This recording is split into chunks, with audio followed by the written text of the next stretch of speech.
Welcome to Mary Alice. What did you do? We are a Desperate Housewives recap podcast with me, Erin McGee. And me, Jakub Tansey.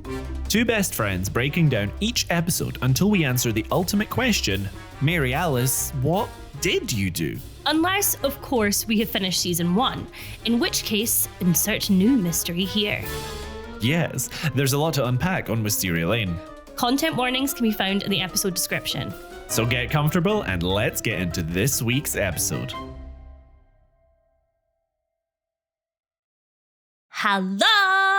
Hello, Erin. Hello, Desperados. Hello, Desperados. Hello, little Jakub. How are we, my short king? Erin, I cannot express to you how excited I am to talk about this episode this week. It's caused me physical pain to not text you in advance. I feel like I've been keeping a secret from you from the last 2 days almost, it feels like. That's hilarious. Because I'm keeping it all in. I'm gonna tell you, Erin, what I'm specifically excited about. Please do. And so Desperados, Erin does not know this yet. My favorite kind of thing to find out. Something I don't already know. Something to look forward to in this episode. I have practically a whole thesis worth of notes to present my case for who the big bad of Julie the Vampire Slayer season 2 is. Oh, I'm really, really, really excited by this. I can't wait to get into it. I literally could start crying. I'm so excited. I swear to God, I have more notes about that than the rest of the episode. We had our preamble today in our usual cafe. In fact, I think it's been long enough. I'm going to name drop it. It's called Books Cup, not and. I mentioned that there are often times on this pod where we say, I have so much to say about this. And then we say very little. This time, I'm being for real. I have so much to say about this episode. Maybe this time. Hell yeah. How have you been? Sorry. Well, just since it nicely slides into it. Ooh. Also in this episode, we're going to get a lot of the season 2 main mystery. Yes. But that's going to be like towards the end of the episode as well when we cover the Applewhite. So do stick around till the end of this one. Otherwise, you will be confused for the rest of the season. And if you missed the end of last week's episode, I don't know how many people listen right to the very, very end. But I just wanted to flag that we did like a little Q&A of listener questions at the end of last week's episode, which I thought was really cute. And I just wanted to flag it in case anyone kind of just cut out as soon as we finished recapping the episode. You'll never know the answers. But if you want answers to your questions, just leave a comment, guys. We do see them and we literally read them on here sometimes. So fun times. We've done that one time. Yeah. and you know what? We'll do it a second if the people want.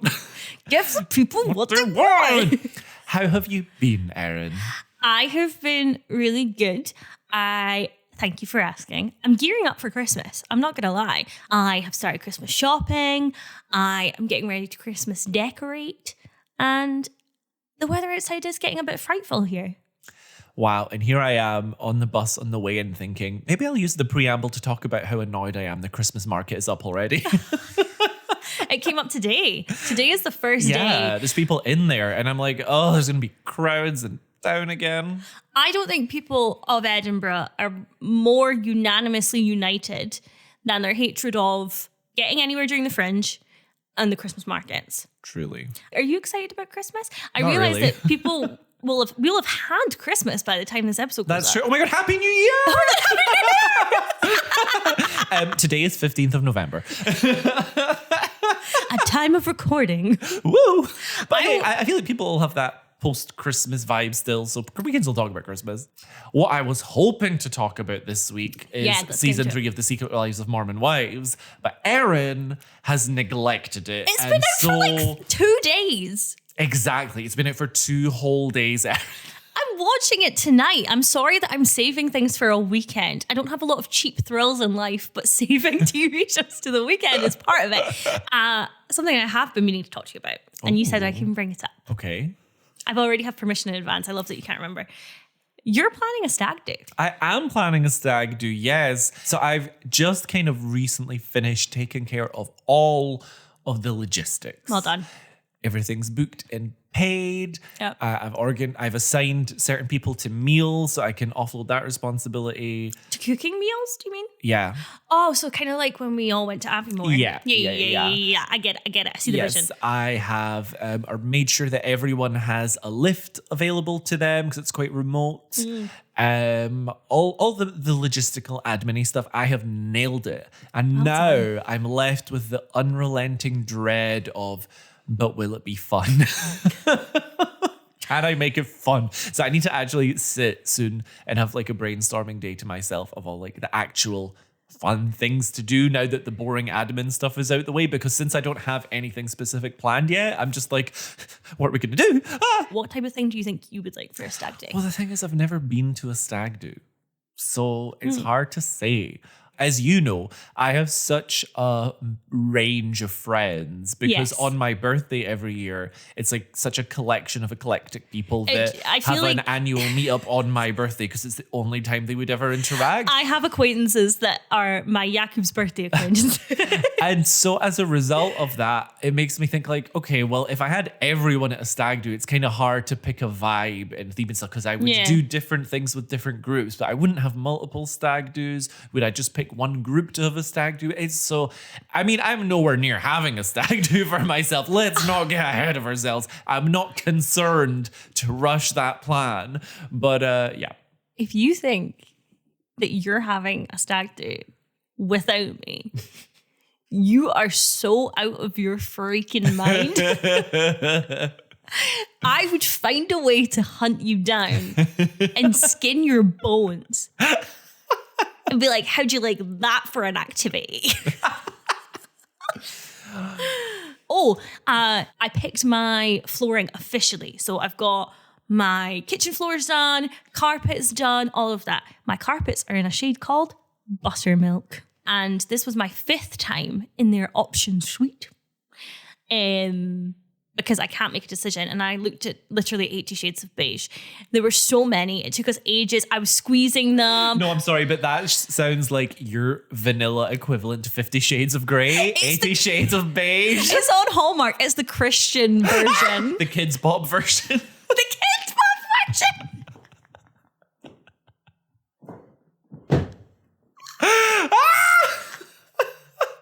So this week we're talking about season 2, episode 5. They ask me why I believe in you. That's the title. I'm not just saying that, Erin. I actually had a thing the other night. I've been out socializing quite a lot, and I already told you about my new best friend.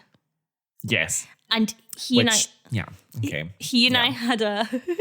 had a conversation about Stephen Sondheim, and I heard myself be like, and did you know the Desperate Housewives episode titles are named after a lot of Stephen Sondheim songs? And what did he have to say about that? He very politely was like, no, I didn't know that. So he didn't care. Sounds like he's not the man for you, Erin. Oh, someone's getting jealous. I like you jealous. I feel like I'm the jealous one Keeping of the me on relationship. My toes. Yeah. You're like, up your game, Jakub. You're not jealous of Rory one little bit. The second I'm like, I have met another homosexual, you're like, what's his name? Tell me his name.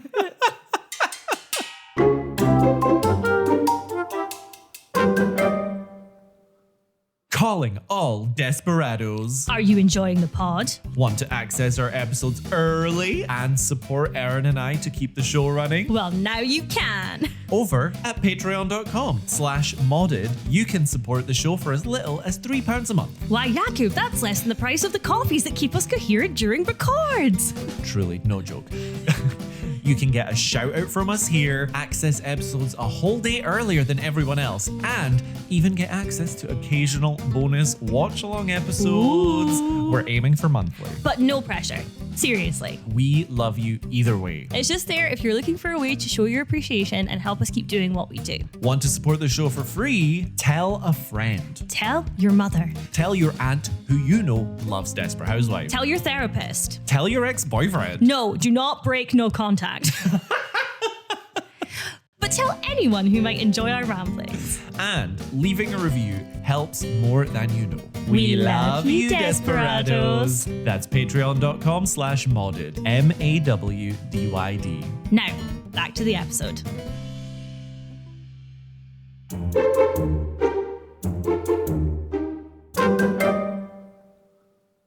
Mary Alice voiceover talks about how hyper-aware Lynette is, how tense Nina is. Yes. We see her trying to get Nina various calming gifts, such as meditating chi balls. But Mary Alice tells us that none of it is working. All of the gifts are awful. Yeah. There's a random weird wave machine which just looks like a horizontal lava lamp. It's so bizarre. And in present day, we see Nina tearing Lynette and her team apart for a pitch that she absolutely hates. Yes. The slogan of which is doing it the old-fashioned way. And it's vodka, isn't it? It looked like some kind of alcohol. Didn't quite clock what it was. It's vodka.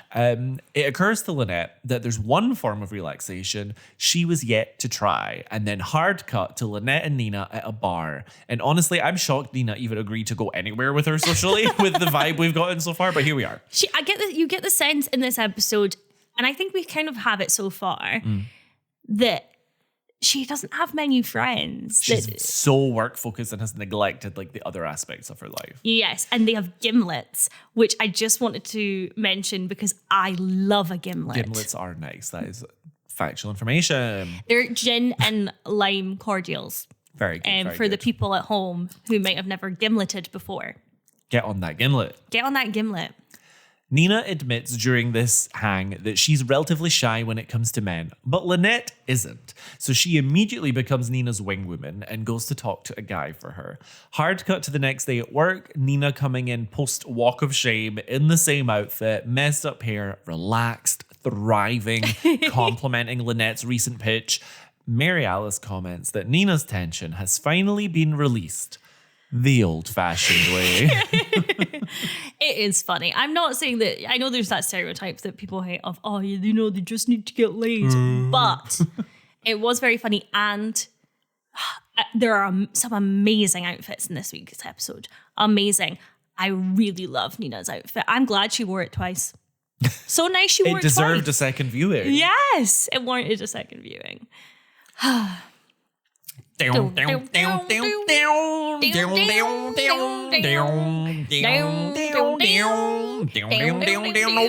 God, make it stop. It sounds like an Austrian guitar. Do you want to do a different one? I feel like all I can hear is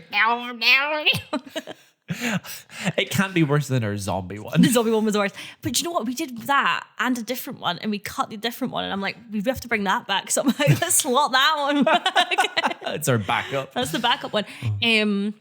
We see a boy and his dog, gals gabbing, it's a whole shebang. I can't remember exactly what Mary Alice says about this, but it's about different relationships. And we meet Lonnie. Lonnie is an actor who we all know and love because Indeed. he is another, I would say, character actor. He is in The Good Fight. I'm assuming As that's always. how you know him. He's actually like a mob guy and he's really ominous in The Good Fight. Really? But like in a comedic way, like he's joking and stuff, but you know he will murder you. He plays a really sweet man called Cyrus in Gossip Girl. He plays like the main gal's stepdad. But crucially, he plays Rex the dinosaur in Toy Story. Yeah. Oh my God. Yes. So he does. I His can hear voice it now. Yeah, it's so distinctive. Oh my God. Anyway, Lonnie and Susan knew each other for an incredibly long time. And in fact, when Carl cheated on Susan, Lonnie took her on holiday, and for some reason she's in a sombrero and riding a donkey with him. I will say, straight away we get the sense that, and we know, bearing in mind this is in my head good writing, we've already met Sophie. We've seen all of the many things wrong with Susan. It is clear that she sees Lonnie as some sort of replacement father figure to her. Yeah, I think that's fair. Just something to flag that we will get to later. When Susan goes to answer the door, we see that on the TV, Yes. the news is playing and it's just saying something about the case of Melanie Foster. That's all we've got for now. Yes. And Lonnie's basically turned up. He wants to go for a drink with Susan.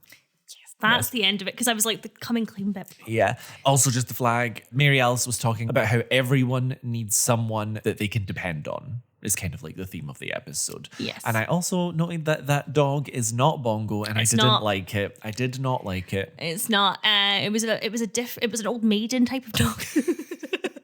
Side note, I don't mean to get too meta with everybody at home. Jakub, your spelling of Lonnie in the notes, crazy.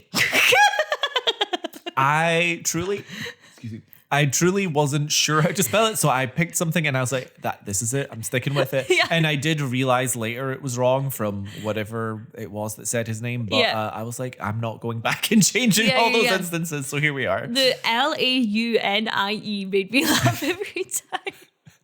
And you're welcome. You're welcome. So, over drinks, Lonnie tells Susan that he's leaving their agency and wants Susan to go with him. Lonnie doesn't want Susan to call the agency to let them know, and it becomes clear that he has been embezzling money and that he was in fact fired. He does assure Susan that he didn't touch her money, basically begs her to still go with him. Yep. He's her Lonnie.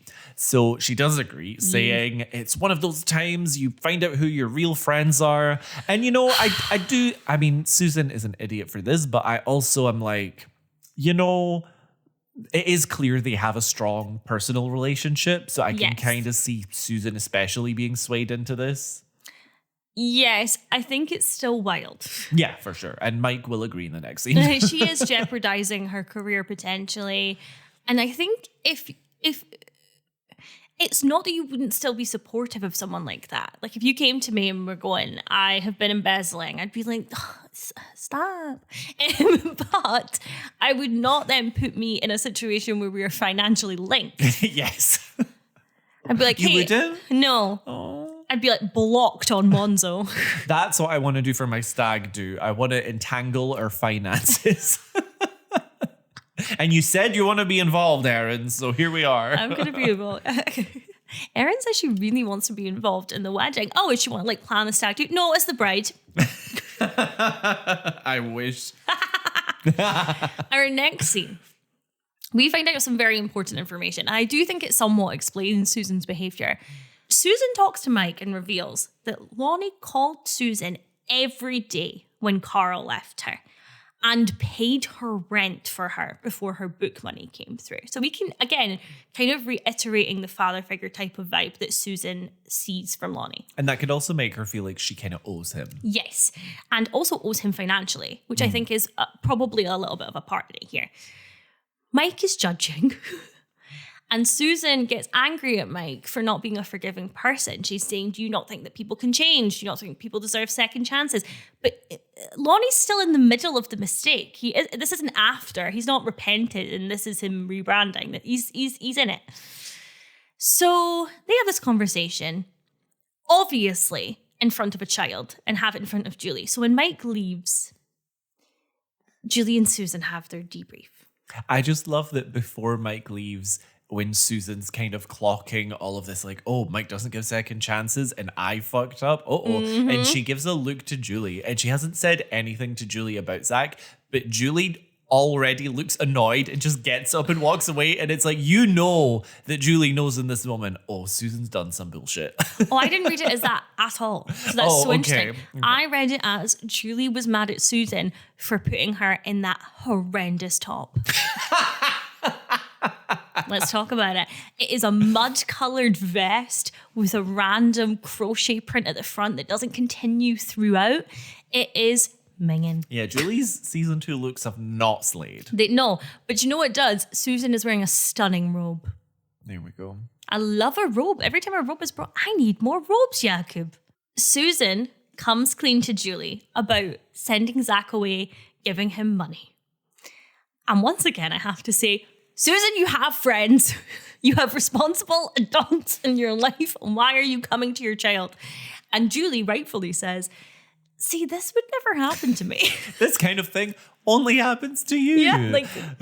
I just love how when she initially is like, oh, Julie, I did something bad. Julie, I can't remember exactly what she says, but she's basically like, yeah, what else is new? Yeah. She's like, it's basically, I assume so. But she is genuinely gagged when Susan tells her about finding Zach. Yes. And Julie kind of tries to justify it, being like, I think this is about you protecting me.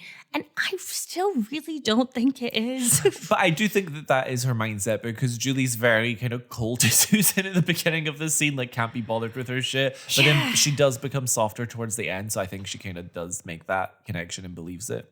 I'm reading it as Julie was hoping that with Susan and Mike back together, that Mike would be the person that Susan leaned on more, and it would take some of the burden away from herself, and that she's a little bit frustrated that that's not the case because she's still, this is about Mike. We will return to this scene because at the end of this scene, we do see the postman outside, but we're gonna come back to that, friends. And mail has been picked up, which might be significant. Later. Imagine if it wasn't at the end of the episode. We're like, and the postman put the letter in the letter box. Ah! We really like to keep you guessing, guys. The amount of enthusiasm you had that moment, so disproportionate to the rest of the episode. In the next scene, Susan turns up to Lonnie's place to give him the contracts. The longer she's there, the more red flags she's kind of picking up on. His family is gone. The place is empty. There's no electricity, etc. Lonnie's making a lot of excuses, but basically, clearly he's in more trouble than he was letting on. Yes. Susan asks him again if he stole from her and basically keeps pushing him to tell the truth. And he eventually admits that he did, but that he returned her money first. So it's all back and it's all equal and even, whatever. Susan can't trust him anymore. But Lonnie snatches the contract out of her hand and makes a run for it. And we get a classic Susan slapstick moment as they struggle on the ground. Honestly, as soon as this comedic relief character actor came on screen and it was connected to Susan, I was like, okay. What slap are we going to be sticking today, everyone? Truly. But it was a fun time. I enjoyed it. Yeah, it was fine. In our next scene, Jakub, if you could cover your ears for this, because it might be quite triggering. Lonnie is talking about all of the real estate that he's bought.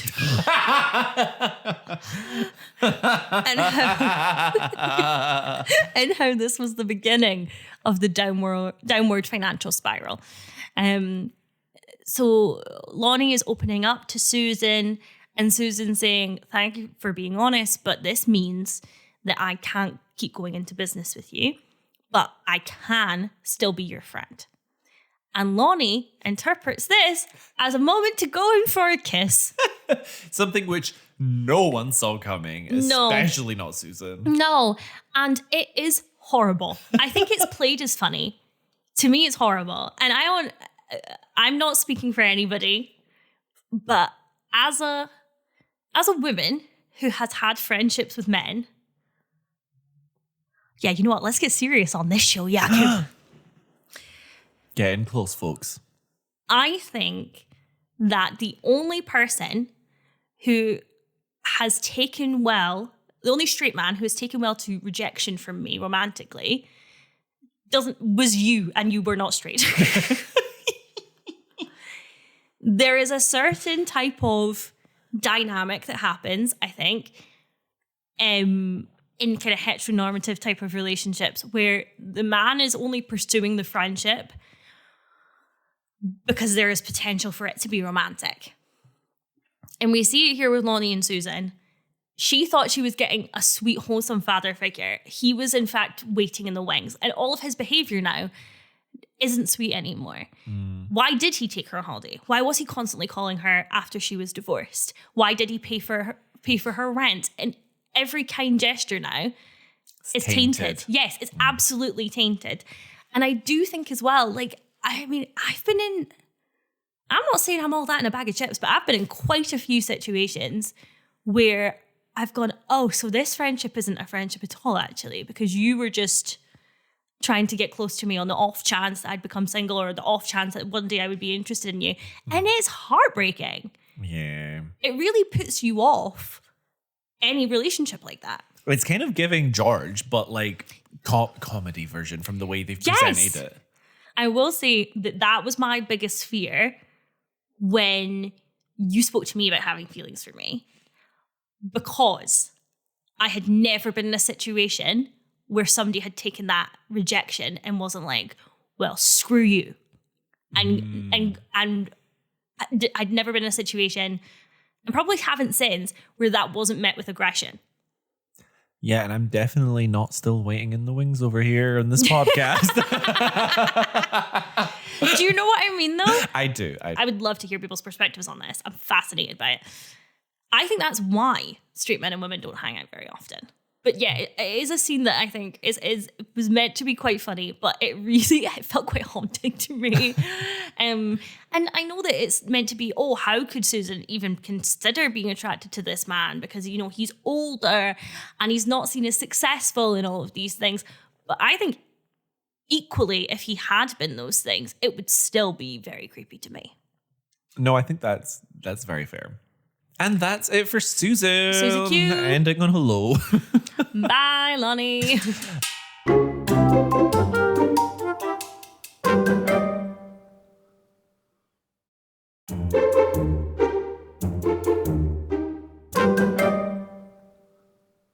Gabby is showing Carlos a sonogram picture in our favorite prison waiting room.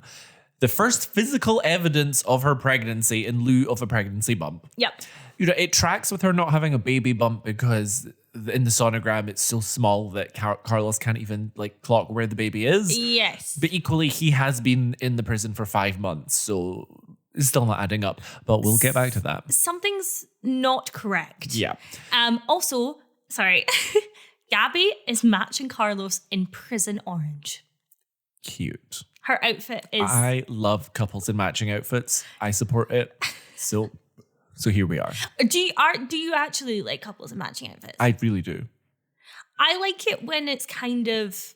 There's a theme or like there's a bit of coordination. Fully matching, to me, gives twins. And as pre-established, twins freak me out. Well, it's very common in Japan. I remember you telling me that, actually. And especially because I lived not too far from Universal Studios in Osaka. Yes. And so I went there a fair amount, and it's so common for couples to go on dates there in matching outfits and get like the little matching ear things, headbands and stuff. It's very cute. And literally from like my first few months in Japan, I was like, it is my mission to go on a matching outfits date to Universal Studios before I leave Japan.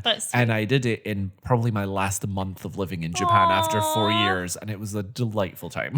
I will say, if I were meeting one of my friend's partners for the first time, and they were both in matching outfits, like if it were you, for example, I would turn to you at the table and go, what are you doing? I think it's cute on like when you're going on a date, the two of you. Yeah. I wouldn't do that to like a social group event. If you're meeting, like I'm meeting your partner and you're dressed in a matching outfit, I'd be so freaked out. The only way I wouldn't be freaked out is if I were also wearing that outfit. I think what you're describing is Halloween, and we've all gone as the same thing. So Gabby is there to introduce Carlos to David, the sleazy lawyer from last week's episode. When the lawyer comes in, Carlos immediately takes note of how handsome he is, how Gabby's smiling at him, how he casually puts his hand on Gabby's shoulder. Mm-hmm. And presumably with lingering John the Child Gardener affair trauma, it's a hard nope from Carlos on hiring this man. And he just gets up and goes back to his cell. But also, like, David is way too old to be Gabby's type. Well, Gabby's type is equally rich men. And with Carlos in jail not providing for her, yeah, well, I can see the nerves. The nerves. Our next scene. There was some great one-liners in this. We have couples counselling at the prison. Done by who? Catholic priest. We've unlocked a new area in the prison, folks. Congratulations, we're on level 2. It's definitely the same set. They've just taken away the benches. The priest mentions that it is the third session that they have had, but Carlos and Gabby are not willing to share. Also, Gabby's hair, huge. Big. Not quite as big as the season 8 promo poster Susan's wig hair, but still big. That wig. Eventually, Carlos reveals that he is jealous of the new lawyer and that's why he wants to get rid of him. Gabby mentions that that is ridiculous. The other couples in the prison counselling session start to weigh in on the situation until Gabby says, "One more word out of you, Lisa, and I will backhand you myself," which is referring to the fact that Lisa and her husband are there. Because of domestic violence. Yeah, I mean, the quote I made was from when Carlos mentions Gabby's affair with John, and Bob is the name of the guy, gasps loudly, and Gabby's like, "Oh, Bob, you beat your wife. You are so not allowed to gasp." Lisa says, don't talk about him that way. And that is when Gabby says, one more word out of you, Lisa, and I will backhand you myself. Not funny, but hilarious. I shouldn't laugh. Domestic violence is not funny, but this is a funny line. Another funny line that happens is the husband of somebody called Mona, who is in the prison, is like, he sounds hot. And Mona says that we can all tell what the problem is in our relationship. Wild. Oh my God, what a fun time. And in the next scene, Jakub has called this Slut Lawyer Does a Home Call. Was I wrong? Are we referring to David as Slut Lawyer now? I just want to know. I am. Should we just rechristen him altogether? Because it doesn't seem David. Okay. So Slut Lawyer. So Slut Lawyer turns up to Gabby's place unannounced and very much makes himself at home, letting himself in, browsing her wine collection, being very cocky in general, to the point where I'm no longer attracted to him. Because there's a fine line between being like confident and just being straight up cocky and annoying. And I think he's crossed it. What annoys me about this scene is Gabby's outside doing yoga. Good. First of all, good God, Eva Longoria is so pretty that it is ridiculous. She is radiant. She's like, I'm all sweaty and gross. He says, I've seen worse. And then she changes into another pair of gym clothes. She goes from sweats to sweats. But I do like that it's like it's lilac and there's like a turquoise underneath. It's very fun. I had to talk about the outfit. There's so many good Thank outfits you for flagging. You maintain the most dedicated member of the Wisteria Lane Fashion Police. Yeah, you're really falling off. I'm sorry. So Gabby explains that Carlos is jealous and sus and wants a Slut Lawyer to lie to Carlos and tell him that he's gay or happily married or something to get him on board with hiring him for the case. So David agrees to go back to our favorite prison visiting room set and is planning to basically improvise what he's going to say to Carlos. Yes. And I had a feeling last week, and I was talking about it, them entertaining the idea of these two having an affair. And this scene reaffirms this to me, that they are entertaining the idea and we're considering at some point as writers these two having an affair. And that's probably why Gabby changed, because she didn't want to be all sweaty around him just in case she was like a little... Ooh. Yeah, and David is the perfect temptation. Because we are constantly told that Gabby is only with Carlos for his money and for the security. So we are seeing her being offered that in a different way. It is her ultimate, test, if you will. And that's why, in a way, Carlos is jealous, because he's very aware of that. Yes, he, in some ways, well, we'll get there. Yeah. In our next scene, Carlos is getting a pitch from Slut Lawyer. And Gabby looks great once again. How am I supposed to pick an outfit of the week? David says he actually is interested in sleeping with Gabby. Slut Lawyer delivers the following monologue. You want to know if I'm interested in sleeping with your wife? And the answer is yes. Now, clearly, Gabrielle's willful, ill-centered, and manipulative. She's also beautiful enough to be worth the trouble. So the minute we leave this room, I'm going to aggressively pursue her. And when I succeed, which I will, we're going to fly to my chateau in Chamonix. We'll make love by the fire and afterwards do a little midnight skiing. You ski, don't you? Oh, you're athletic. You'll learn. Anyway, all of this only happens if you fire me. If you keep me on as your lawyer, your wife's off limits. I'd get disbarred for sleeping with a client's wife. And nobody's worth that, not even her. So that's my pitch. I'll let you think about it. Mic drop. Literally, he just gets up and leaves. Yes, mic drop. Literally, Mike falls over in this scene. I think it's interesting. It's interesting that this works. Well, the quote that I noted down was that as soon as he leaves, Gabby's like, "Oh, I'm so sorry, Carlos. I had no idea he was going to say that." Carlos is like, "Well, you just can't wait, can you? He's my lawyer." But I think that, he's still got that post John the Child Gardener affair trauma. Rightly so. And he can forgive Gabby, but still be like hesitant to give all his trust back, you know? Gabby's not disputing it. And she's not... Where's her agency and her choice over this? He's basically saying, I would be so disgusted. He's essentially saying, I could have her if I want her. And Carlos is saying, yeah, you could. But nobody's asking Gabby. I think Gabby's probably not bothered by it because she's so used to men wanting her. Yeah, probably. But I just think that it's not him wanting her is fine. It's this idea that he's saying to Carlos and Carlos is saying back that Gabby wants him. I didn't like it. Oh. And I fancied Nathan when he was in Heroes, but I do not fancy Slut Lawyer. No, Slut Lawyer's going to stay single lawyer because he's not getting to any of us. He will not be having a slut summer.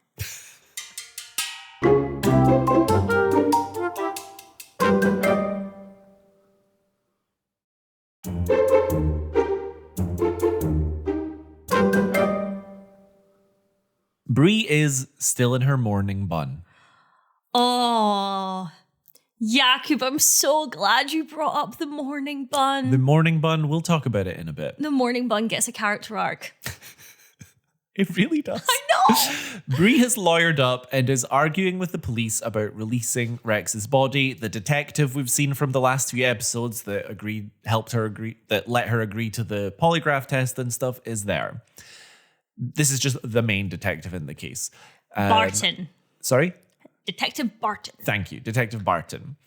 Not to be confused with Detective Inspector Hitman. Definitely not to be confused. Different man. But Barton suddenly becomes very amenable to Bree's requests, agreeing to release the body, for Bree to make the arrangements, for the police to cover the costs. Now, Danielle may be our unbothered queen, but Bree continues to be our gullible flop because she compliments him on being such a gentleman, even though he's so clearly up to something. Bree is a gullible flop. It is so obviously manipulation. My notes are saying, Bree, you absolute idiot. I've written that I'm just going to put it down to grief. You know, once the morning bun is gone, I'm not going to put up with his gullibleness anymore. But for now, I'm just going to be like, okay, Fair you know enough. what? You're having a bad time of it, Bree. Her makeup is great in this scene. And also I wanted to point out that she is wearing brown. So again, we're seeing that she's gone crazy. She's me showing up this morning with my pink jumper. Next scene. Bree, like it's normal, announces at poker with the gals. Yes, Edie's there, don't worry. Good news, the police have finally released Rex's body. As if that is a normal sentence to say. Bree mentions that she's hosting a re-burial. And all the girls say they're up for it, apart from Edie, who says she's going to be busy because Bree talked about reading out a poem and Edie is not down for that. Eventually, Edie reluctantly agrees. And we also get to hear lines in this scene such as, at Rex's first funeral.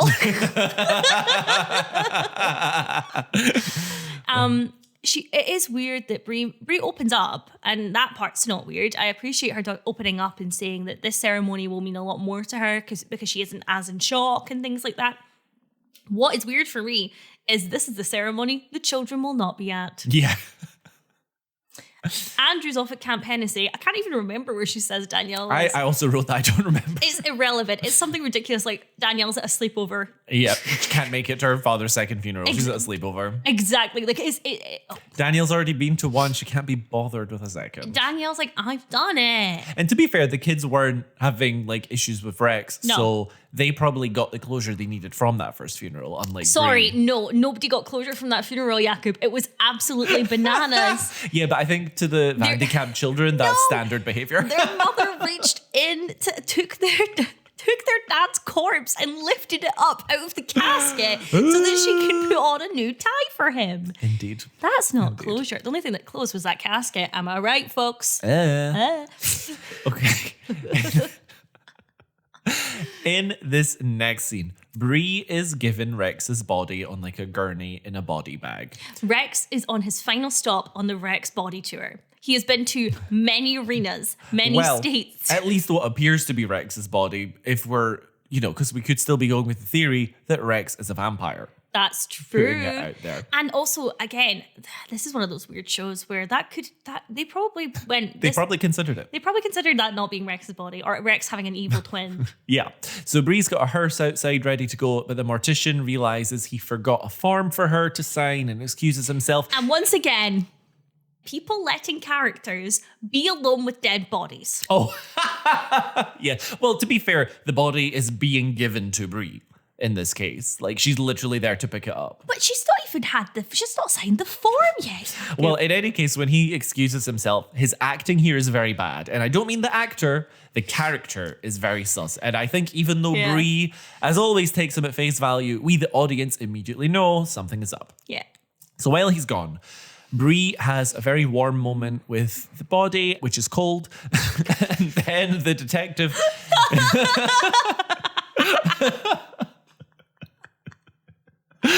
oh my goodness. and then Detective Barton, that just happens, in quotation marks, to be coming by, stops to talk to her. Bree heartbreakingly thanks him for all his help, while he's actually just there to bring up his theory casually in conversation that that she was poisoning Rex and stuff. And he devastates her by making it clear that Rex believed that she poisoned him. And as proof, she shows her the note that Rex left saying he forgives her. I hate this detective, but also this is so illegal because he's purposely gotten Bree alone without her lawyer present to quiz her about this. Ugh. And Bree is immediately in shock, not understanding how Rex could have believed that. And Barton is trying to coerce a confession out of her, but obviously doesn't get one since his theory is wrong. And eventually she leaves with the body. And I think it's clear at the end of the scene that Bree has fully dissociated and gone back to her default polite settings as she's leaving. She switched the feelings off. She has demoted Rex to X. Yeah. Now, I have two things to say. First, why did they even bother with a lie detector test a few episodes ago if they're not going to believe the results of it? I know they're not 100% or whatever, but like, why bother if you're not going to believe it regardless? Anyway. Well, she asked for it. No. She asked for the polygraph. That's true. Second, let's get into it. Oh. I think, Erin, that the police are in the know that vampires run amok in Fairview. No! And are trying to keep it from public knowledge. Yes. They know Rex is a vampire and they want to nail down a non-supernatural cause of death so that no one is asking questions. Who is in the body bag, you ask? It's Mrs. Mulberry. Stay with me, Erin. So... Hold on. I need a minute to process that information. You can't just throw that. Okay. So Mrs. Mulberry's corpse is in the bag. Yeah. If we're going with the theory of Mrs. Mulberry being a real invisible supernatural force and that Julie has taken her out in a hit and run last week. Yes, I forgot that we said that. Yeah. Thank you. I think that the detective would want to recover and dispose of that invisible body from said crime scene. Yes. And if you open that body bag, it will look like there's nothing in there when in fact it is an invisible corpse of a British nanny. Now, we're just getting warmed up. Let's talk about Buffy. In season 3, in season 3, the mayor was revealed to be the big bad, having run the town for generations, immortal, and keeping all of the supernatural stuff under wraps from the public to keep attention away from him. So, I present to you season 2, Julie the Vampire Slayer, big bad, it's Detective Barton. Or as I will henceforth call him, Big Bad Detective. He's been a detective in Fairview since the town was founded generations ago, slowly gathering power and doesn't want anybody to clock him. So he's been working overtime to hide anything supernatural going on from public view. Why the role of detective? Because the prison is the location of the Hellmouth. That's why the timeline is fucked up for Carlos having been in jail for 5 months, even though Rex only died a few months ago, because time works differently, so close to the Hell Dimension. You're welcome. I don't know if it's because we've been doing this for too long, but all of that makes a lot of sense. It does, right? Like, I wanted to do like a cute little ha ha ha joining in, but now I'm like, This has legs. Hold on. Right, so this makes sense because he was working with Phyllis, who was one of the monsters of the week. He also... He could just be a minor villain, but I am just presenting my case to you to clock him as big bad. So, you may agree, you may disagree. You can sit on it for an episode or two. You heard it here first, folks. You're not going to hear this anywhere else. Did I lie? Did I lie?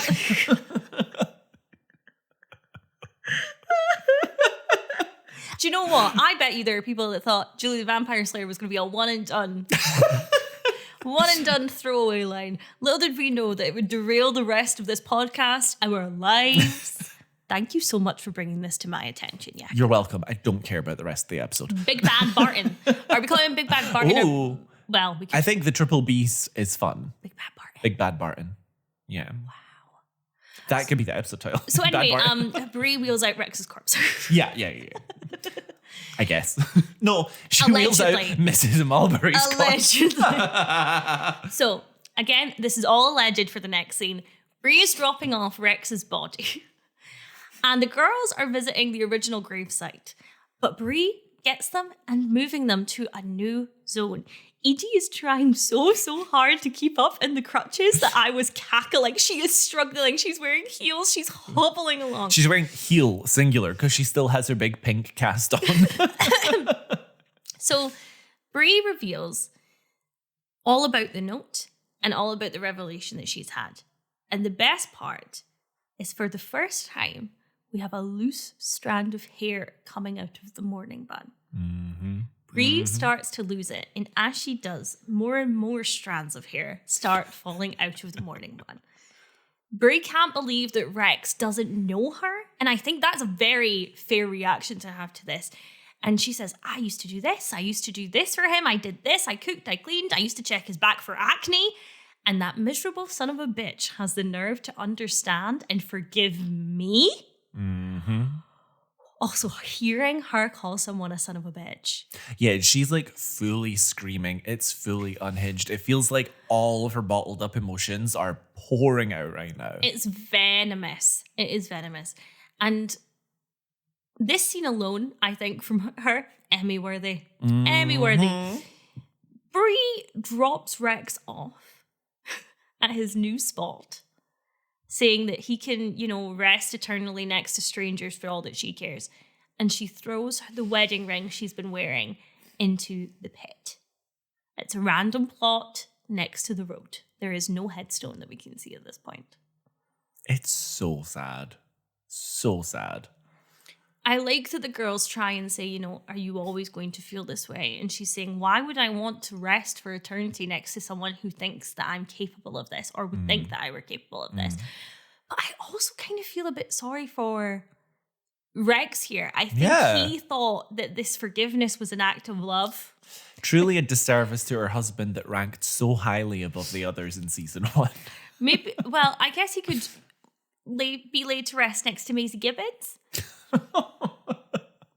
I mean, he loved laying next to her at one point. I mean, I'm of the mindset that, like, I really don't care what happens to me when I'm dead because I'll be dead. So it's only going to affect the people that are still alive. But I can't help but feel a bit bad for Rex here as well.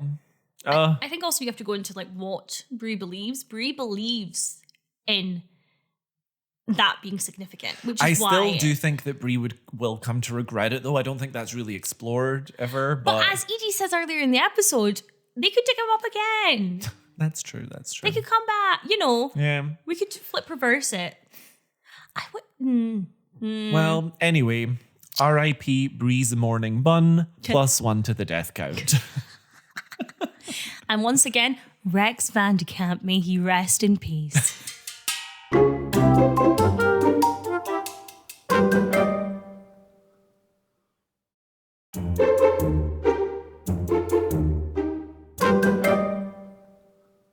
We are in Lynette's office, but the scene starts with a shot of some office workers gathered around a TV, and we hear something about a memorial at the high school of Melanie Foster. This may, in fact, come back later, so take note. I'll write it down. Aye. So we pan over to Lynette on the phone with Tom at the end of the workday, about to leave and pick up dinner. Nina keenly approaches Lynette, wanting to go out again, but Lynette has a family to get back to. Lynette suggests going out with Trudy, but she's hot.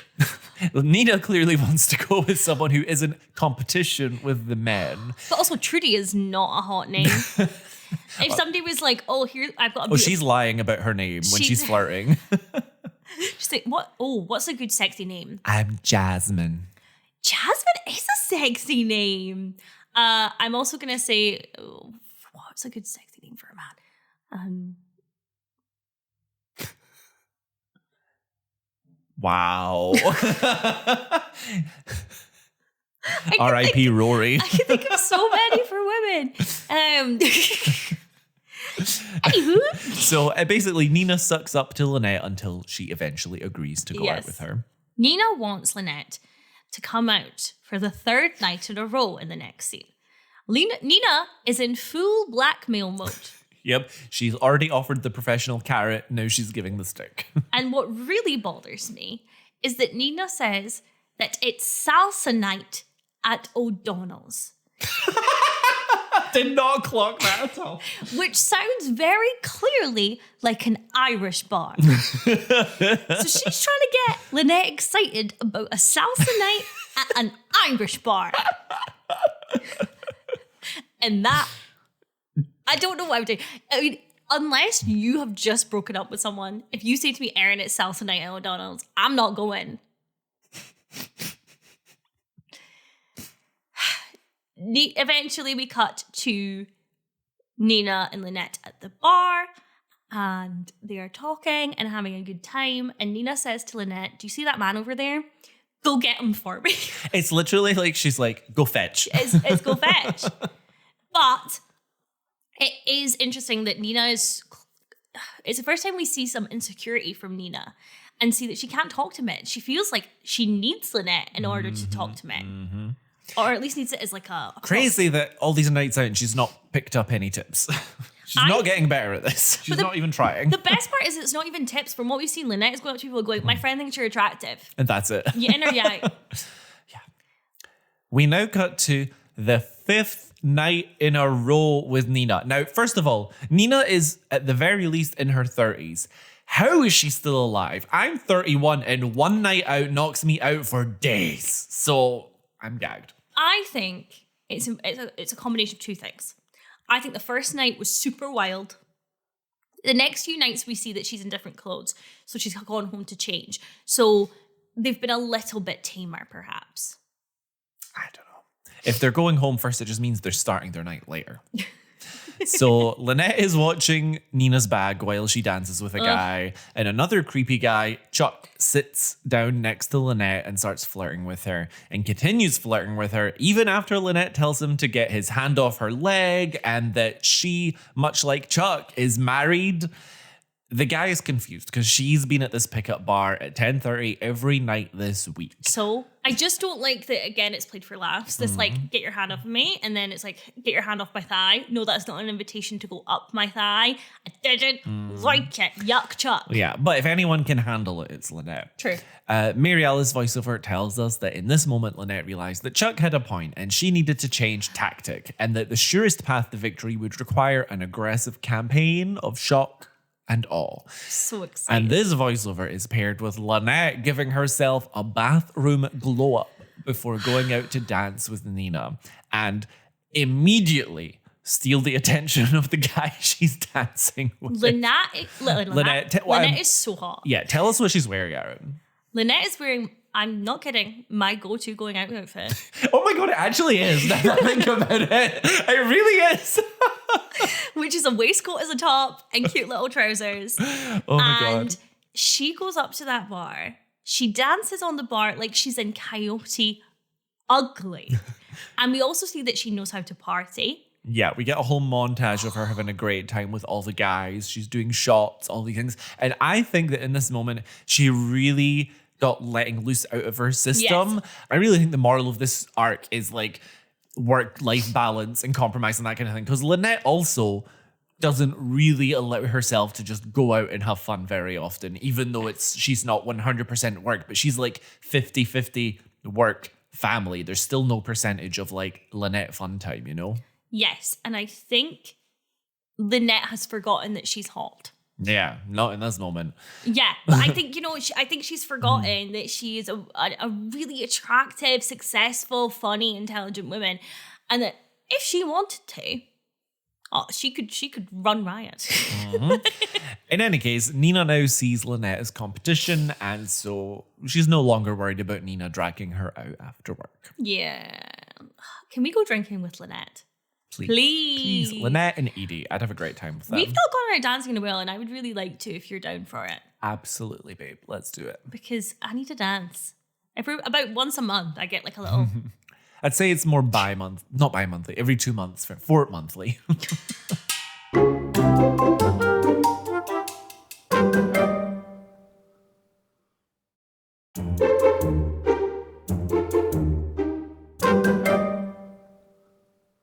Let's get into Betty. Here we go, the meat of the season. Betty has received something odd in the mail, and whatever is inside does not warrant that size of envelope, in my opinion, because it's very floppy. It turns out to be a letter for Zach Young. We see Betty go to the Young house, and the mail is really piling up there. It looks like people haven't been there for quite some time, which all makes sense. Betty then goes and brings mail to Edie, who is still in the cute pink cast, and she's wearing this gorgeous baby doll pajama thing. Betty says that she has beef with the postman, essentially, because he keeps messing things up. And Edie says that he had a stroke. Yeah. Edie says they're lucky if he doesn't drool on the coupons now. And I was like, I don't know how I feel about that. Okay, moving on. Not okay. But Edie does say a line I love, where she goes away for a second and says to Betty, feel free to snoop around. She's like, hey, treat others as you would treat them. Finally, we get to see what the news is about. An arrest has been made on a brutal attack, murder, on a Melanie Foster, who was 17, who died 4 months ago. And a black man has been arrested. A black man who seems to have some sort of resemblance to the man in the basement. Indeed. Betty runs back home, and Matthew has already seen the news. He is relieved because he believes now that everybody is in the clear, as he puts it. Yes. So we then see later Betty at her kitchen table writing a letter with rubber gloves on. And I think it's immediately a fair assumption that she's writing to the police and wearing gloves to like avoid fingerprints. Also, Betty is smart. She has mastered her handwriting. Her oven timer goes off and we see her bring a tray of food down to her prisoner Solo. And we get our first real proper look at him, I would say. And while he eats silently, Betty changes some of the sheets and talks to him, referring to him as Caleb. So we have a name now. And she says to him that Melanie has been in the news and that it's time they talk about her and that he knows she can't let him out the basement until he takes responsibility for what he did. And it's the first time we have confirmed that I think that you can tell by the actor's age, this is not Betty's husband. Yeah. It feels a lot more maternal. Yeah. And meanwhile, upstairs, Matthew enters the kitchen and sees the letter that Betty was writing and starts angrily calling out to her. And we get a close-up of the note. And from what we can see, it says, "To the Chicago Police Department, I know who really killed Melanie Foster. You have arrested the wrong man." Matthew is mad because this is their chance to sort of, as he said, be in the clear and put the situation to bed. But Betty doesn't want an innocent man to go to jail. Matthew points out that the right thing would be to call the police and tell them about the killer in their basement. But Betty rejects the idea that he's a killer and that he was just saying that he was just confused. And Matthew points out that if the police find them, and I quote, "they're not going to care how slow Caleb is, they're just going to kill him." So, we learned that Betty isn't only keeping a black man chained up as prisoner, but a mentally ill black man. So, this just keeps getting easier and easier to talk about. Yeah. Now, Another thing to note is that while they were arguing, Caleb managed to get out of his room and was listening from the stairs leading up to the basement. And he genuinely looks so sad. Yeah. It's really devastating. And he eventually just like turns back and goes downstairs to his cell, almost like he's resigned to it by the end of the scene. Yeah. Like, ugh. I don't know where to begin with this. Honestly, I think it's time. It's time that we talk about this. It's now that we kind of have a lot of the puzzle pieces, I suppose. I don't want to speak for you, Jakub, but I find all of this incredibly racist and disablest. And I can't get past it. There's this implication that this young black man, who is what is implied to be on the autistic spectrum, is actually a violent danger. And it's so, so wrong. There's no other way to put it, really. It's really upsetting to see overall how the Applewhites are treated on this show. I think we've spoken a bit prior about the violence and how disproportionate it is to the other families on the lane, and also this idea of danger. And the only family that we have met are this dysfunctional, capable of this type of violence. And it does really feel, whether or not Mark Cherry intended this, I'm not going to get into that. It is so racist. To me, anyway. How do you feel about it? I think something I clocked in this episode was that I think when we talked about it before, we said how it's not that a black family couldn't have this storyline. It's that because they're the only black characters. And there was like in the prison counseling scene, there were a couple there that were black, and like the woman was very like stereotype sassy black woman. And I just noticed them like, we're really just sticking to negative stereotypes, aren't we? Yes. And again, we have to acknowledge that we are two white people. Indeed. Discussing race, and thus are not the most, we're not the best people to speak about this storyline, but I still want to speak about it. So something I did that I thought I would talk about is I found Vanessa Williams, who we later meet as Renee's point of view on this storyline. That's interesting. She says, the character Betty Applewhite had her son in chains in the basement. It was like, really? Do we have to go there with our first black character? I honestly fell off of the show after that. I think it was just so implausible and just an image that black folks don't want to see their child chained and shackled in the basement. And did she say that after she was on the show or before? She said this after. I think it seems that she changed her mind later on. Maybe she had conversations later on that we don't know about. But she did admit that she was watching the show up until that point. And we've got a whole season of it to look forward to. An entire season. And it's a shame because I think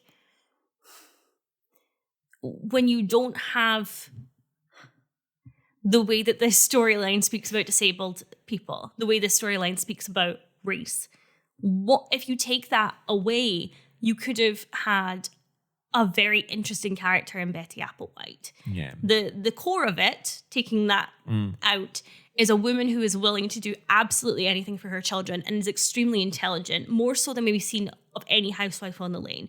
We see that with her gloves, her masking her handwriting. She's not just writing in all caps, she's writing like a digital clock so they can't analyze it. But also this intense sense of morality that she's also not willing to let an innocent man go for this crime. I just think and the actress herself is phenomenal. It feels like such wasted potential as well as just awful choices. Truly. I think much like with the John the Child Gardener plotline. Yeah. You know, we've talked about it, we'll acknowledge it. If new aspects of it come up, we'll acknowledge those too. But I think going forward, we can't get so deep into it every episode. Yeah. I'm not saying we're gonna start laughing at these plot lines and making light of it, but I think unless we get some genuinely interesting and exciting parts of this plotline, then we'll be kind of glossing over it for the most part. Like, here's what you need to know to just understand the story. Yeah. And then try and focus on the other parts of the show, which we can let ourselves enjoy more. Yeah. Also, it's worth flagging at this point that way at the beginning of this episode, when we were talking about Susan, we mentioned there was a little scene with the postman. That is when we see the postman, I guess he's recovered from his stroke, delivering mail to the big box that had all of the overflowing mail for the Young house, except this time, the box is empty. Someone's been. Ooh. Someone's been. Our next scene, we see that the cops have received Betty's letter. And at first, they're not taking it too seriously until the murder weapon, is mentioned. So presumably it's a detail that wasn't released to the public. And I think it was an axe they said it was. Yes. Yeah. So. Which again has extreme connotations of violence. We also know that this crime has been to a 17-year-old.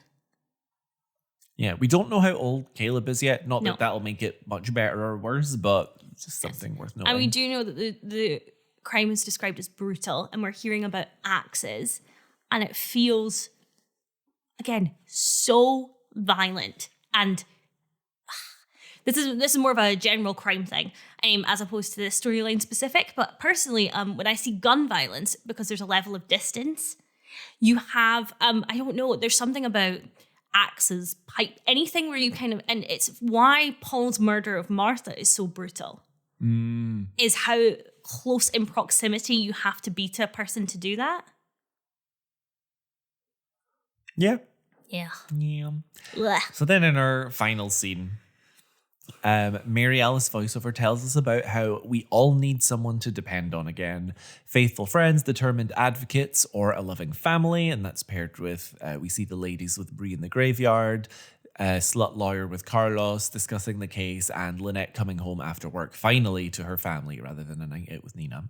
Mary Alice continues that occasionally the people we thought would be there for us leave, and we see Lonnie alone at home eating a pizza, and it looks really tasty. And pizza is always dependable, so I would argue it's very thematic. Yes. And then Mary Alice concludes that if that happens, it's amazing the lengths we'll go to get them back. And with that, we see inside the Young house, Paul opening up all the mail that's been accumulating. He's back, baby. And he is looking. The stubble's working for him. and it's working for me. Indeed. I was having a lovely time. I knew you would be.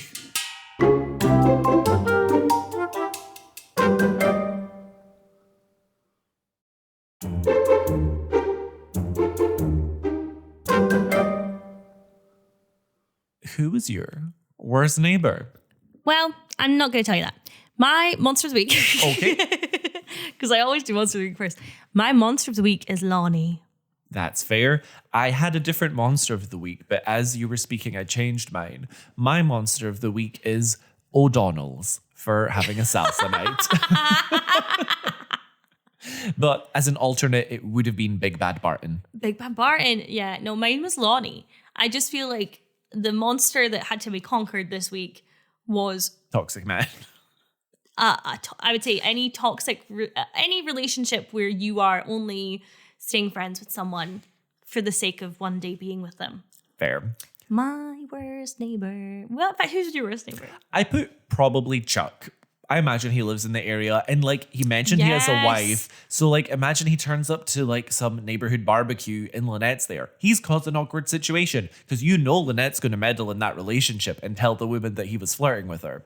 So sorry, Chuck, you're the worst neighbor. In fact, I'm not sorry. You simply are the worst neighbor. Yeah.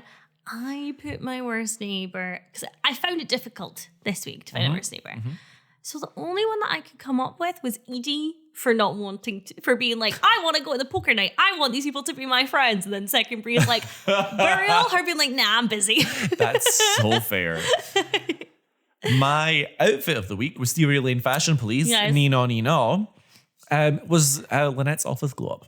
And maybe it's because it reminded me of you. I'm now thinking retroactively. Insert picture here of me in my go-to outfit. We'll have to put comparison pictures somewhere.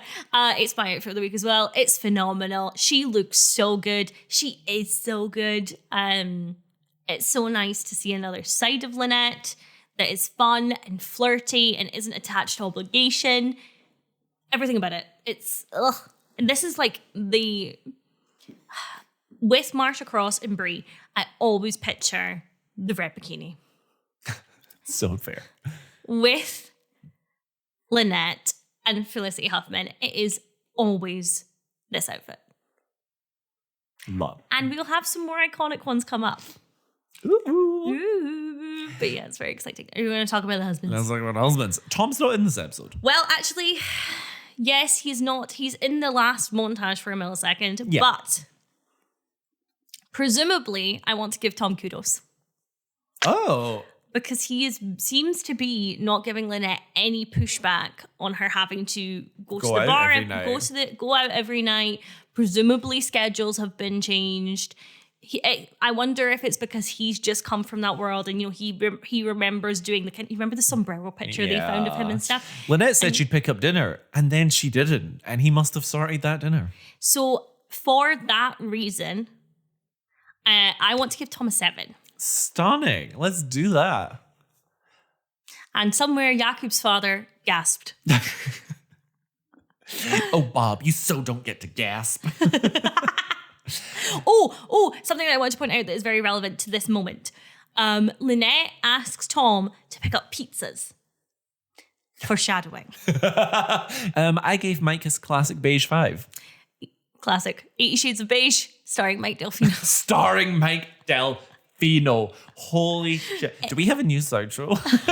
Much like Mike in cinemas now. Carlos, I put a 4 because he didn't trust Gabby and it was really to his detriment, but kind of fair. And isn't that me? I don't know. I just was like, just a knockdown from 5.